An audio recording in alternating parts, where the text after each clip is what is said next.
A mitad de la entrevista, de manera inesperada y sospechosa, las alarmas de la casa comenzaron a sonar, justo cuando Oprah se dio cuenta de que Michael estaba a punto de revelar el aspecto más enigmático y misterioso de su carrera. So I'm slave to the rhythm. Yeah. Okay? I think the alarm's going off in the house. I don't know why. Oprah, fingiendo sorpresa, pidió un corte comercial para resolver el problema de las alarmas. Sin embargo, el rostro de Michael dejaba ver que era plenamente consciente tanto de lo que estaba a punto de revelar como de lo que acababa de ocurrir. Después del corte comercial, las cosas solo empeoraron.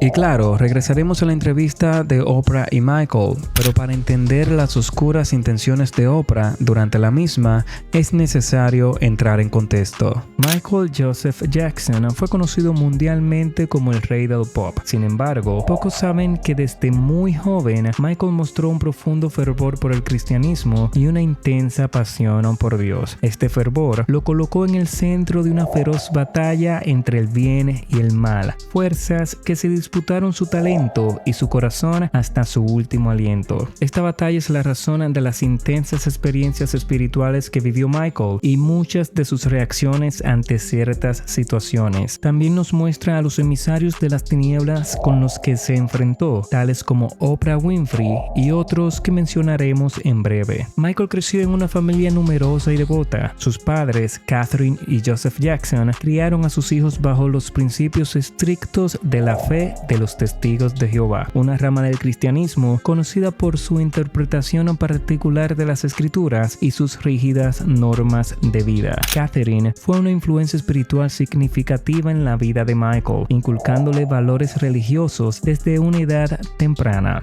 Y aunque con mucho respeto debo decir que no comparto las doctrinas ni creencias de dicha religión, tenemos que admitir que la misma estaba encaminando a Michael hacia una comunión con Dios. Pero al igual que en el jardín del Edén, un ser maligno se interpuso. A medida que Jackson crecía y se consolidaba como estrella en The Jackson 5 y luego como solista, la tensión entre su vida profesional y su fe religiosa se hacía cada vez más evidente. La fama y el éxito trajeron desafíos que contrastaban con las enseñanzas de los Testigos de Jehová, llevando a Michael a un punto en el que parecía inevitable tomar una decisión entre estos dos caminos. Sin embargo, la ambición y la codicia ya se habían despertado en el corazón de Joseph, quien se dio cuenta de que el talento de Michael podía ser explotado económicamente. Debido a su corta edad, Joseph pudo manipular a Michael y socavó su voluntad, obligándolo a ensayar y grabar durante largas jornadas, además de presentarse en cualquier oportunidad que le generara ingresos. Michael fue sometido a un trato severo y exigente, diseñado para moldear su éxito en el espectáculo, a menudo a costa de su bienestar emocional y psicológico. Joseph veía la fe cristiana de Michael como un obstáculo para su lucrativa carrera y en su ambición apartó a su hijo de sus creencias. El precio de este sacrificio fue muy alto. Michael Jackson nunca tuvo una infancia normal y la presión constante para ser un artista exitoso desde tan joven dejó profundas cicatrices en su psique. La infancia es crucial para el desarrollo emocional y psicológico. La falta de experiencias típicas de esta etapa puede llevar a un desarrollo incompleto. En el caso de Michael, la falta de una infancia adecuada lo llevó a una vida adulta plagada de inseguridades, soledad y una búsqueda constante de la niñez perdida. Michael trató de recuperar esa infancia a través de su famoso rancho Neverland, un lugar que él mismo describía como un refugio donde podía vivir las experiencias que le fueron negadas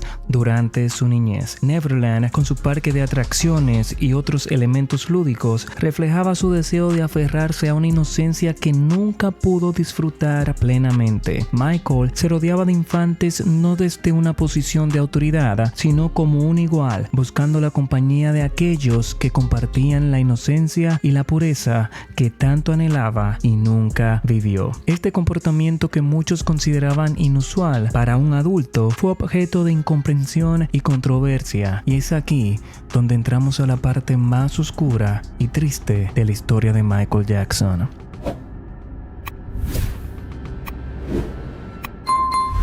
La semilla de la fe cristiana que Catherine había sembrado en Michael seguía creciendo con fuerza. Dice la Biblia: instruye al niño en su camino y aun cuando fuere viejo no se apartará de él. El problema con esto es que al alcanzar a la mayoría de edad y liberarse del control de su padre, Michael tomó las riendas de su destino. Desde entonces asumió el control total de su carrera artística, desde las personas que lo rodeaban hasta las canciones que componía e interpretaba. Esto provocó serios conflictos con la industria musical y la élite, ya que el nuevo Michael utilizaba su música, fama y talentos para denunciar la corrupción en la cúspide del poder y sus hábitos repugnantes. Michael ya no quería simplemente entretener a las masas, sino despertarlas. Esto iba en contra de los intereses de la industria del entretenimiento, cuyo objetivo es mantener al público distraído y complaciente. Michael se convirtió en una verdadera amenaza para la pirámide. Su alcance global y su capacidad de movilizar a las masas lo convertían en un enemigo peligroso, especialmente ahora que había decidido usar su música como herramienta de cambio social y denuncia. La élite pronto se cansaría de Michael y decidió movilizar todas sus fuerzas y recursos para desacreditar a su nuevo enemigo, propagando rumores absurdos y ridículos, desde afirmar que dormía en una cámara hiperbárica para mantenerse joven hasta decir que quería clonarse a sí mismo. Pero pronto descubrieron que lo más efectivo sería tergiversar su relación con los infantes, insinuando maliciosamente que el disfrute de su compañía tenía intenciones cuestionables. Utilizando a una de sus marionetas más poderosas e influyentes de la época, este grupo orquestó un plan de desacreditación. El primer intento fue convencer a Michael de participar en una entrevista con Oprah, a la que inicialmente se negó.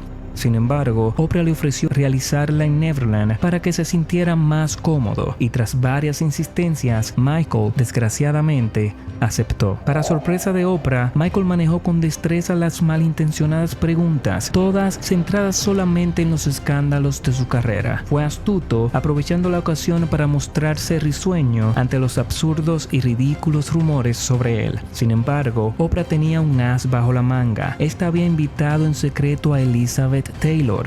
Well, Elizabeth Taylor is here. Liz, can we bring Liz in now? La sorpresa e incomodidad de Michael fueron evidentes cuando Taylor apareció. Oprah intentó que Taylor revelara secretos que solo ella conocía, pero Taylor, al igual que Michael, fue astuta en sus respuestas. Esto provocó que la expresión incómoda en el rostro de Michael se transformara en una sonrisa abierta y franca. A pesar del manejo hábil de Michael y Taylor, la entrevista de Oprah contribuyó a popularizar rumores que el público aún no conocía. Sin embargo, no lograron causar el daño esperado a Michael. A Oprah no le quedó más remedio que seguirle la corriente a Michael para disimular sus verdaderas intenciones que el público pronto descubriría. A partir de ese momento, Michael comprendió claramente que estaba siendo vigilado. Sin embargo, no abandonó su propósito y continuó utilizando sus canciones y mensajes en sus videos para enfrentarse a sus enemigos. Prueba de esto es que 2 años después, Michael lanzó la canción They Don't Care About Us, lo que en español sería A ellos no les importamos. Era evidente que Michael buscaba despertar la conciencia del público y, lejos de querer formar parte de la élite, prefería usar su talento para denunciarlos y destruirlos desde dentro. Naturalmente, la élite no se quedó de brazos cruzados, ni siquiera su supuesta desaparición los tranquilizó. De hecho, tras este suceso, dieron el golpe más cobarde y letal a su carrera. Pagaron testigos falsos y orquestaron el escándalo más grande de toda una década. Sin embargo, un giro inesperado en la conciencia de uno de sus falsos acusadores cambiaría por completo el curso de este malintencionado plan. En 2019, el nombre de Michael Jackson volvió al centro de la controversia cuando el documental Living Neverland expuso nuevas acusaciones de abuso. Sin embargo, lo que amplificó aún más el impacto de estas acusaciones fue la intervención otra vez de Oprah Winfrey. Living Neverland, dirigido por Dan Reed, cuenta las historias de Wade Robson y James Safechuck, quienes afirmaron haber sido abusados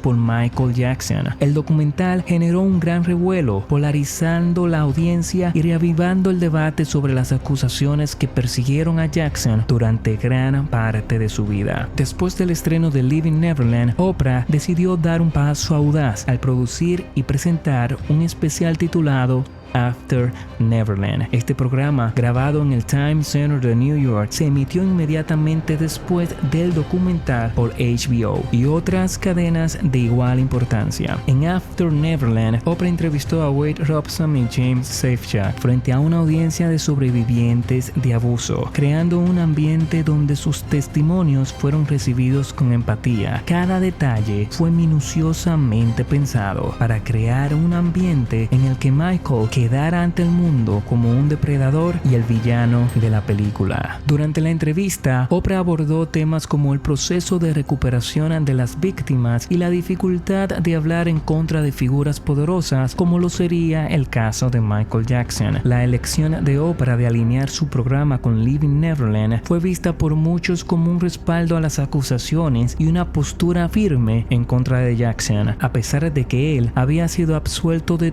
todos los cargos en un juicio anterior. Las repercusiones fueron inmediatas y profundas. After Neverland contribuyó a que muchas personas reconsideraran su percepción de Michael Jackson. Las plataformas de streaming y radio comenzaron a retirar su música y su legado, hasta entonces intocable, se vio profundamente manchado. ¿Por qué intentar afectar los ingresos generados por las canciones de Michael si él ya no estaba entre nosotros? Hubo una fuerte reacción de los defensores de Jackson, quienes organizaron campañas en redes sociales, boicots y protestas para defender su inocencia y condenar a Oprah por lo que consideraban un ataque injusto y sensacionalista. Cuestionaron la veracidad de las acusaciones y criticaron la ética de emitir un juicio público sin un proceso judicial adecuado. Los fanáticos de Jackson, junto con algunos críticos, argumentaron que tanto Leaving Neverland como After Neverland eran intentos de lucrar con el dolor y la controversia, y que Oprah había caído en la trampa de apoyar una narrativa que podría no ser verdadera. Y tal cual, después de todo esto, casi todos los supuestos afectados declararon que fueron presionados por sus padres, quienes a su vez habían sido alentados por personas de cuello blanco a hacer esas acusaciones. Estas mismas personas ya habían entregado dinero a los padres para que inventaran esas historias en contra de Michael. Gavin Arvizo, el principal acusador en el juicio de 2005, afirmó que Michael Jackson lo había perjudicado. Sin embargo, su testimonio fue cuestionado debido a inconsistencias y porque otros miembros de su familia,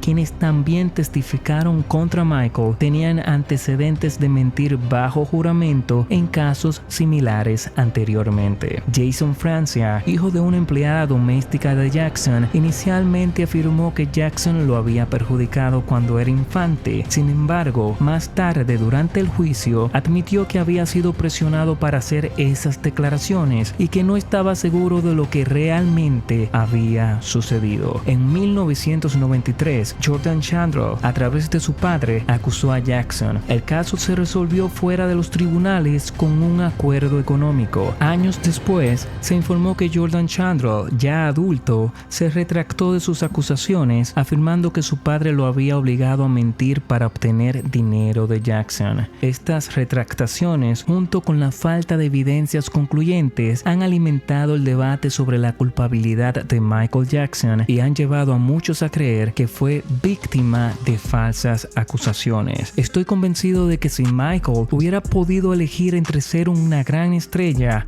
o llevar una vida normal, había optado por lo segundo. De hecho, él mismo insinuó esto en más de una ocasión. ¿Qué distinta habría sido la dolorosa vida de Michael si su padre no lo hubiera visto como una fuente de ingresos, explotándolo desde una edad temprana? ¿Quién habría sido Michael Jackson si hubiera vivido plenamente de acuerdo con sus creencias religiosas? ¿O será que quizás Dios tenía un plan para alguien tan talentoso como él, permitiéndole alcanzar tanta fama para despertar a la conciencia de muchas personas a través de su influencia global? Irónicamente, hoy por hoy, Oprah Winfrey está a punto de ser procesada por un escándalo aún mayor que el de Michael Jackson. Esto tiene que ver con una isla famosa que ni siquiera puedo mencionar. La vida pone a todos a su lugar y muy pronto Oprah pagará toda la maldad que ha hecho en este mundo. Si te gusta este tipo de contenido donde evaluamos los eventos relevantes de ayer y hoy bajo el lente bíblico, te invito a suscribirte a este canal.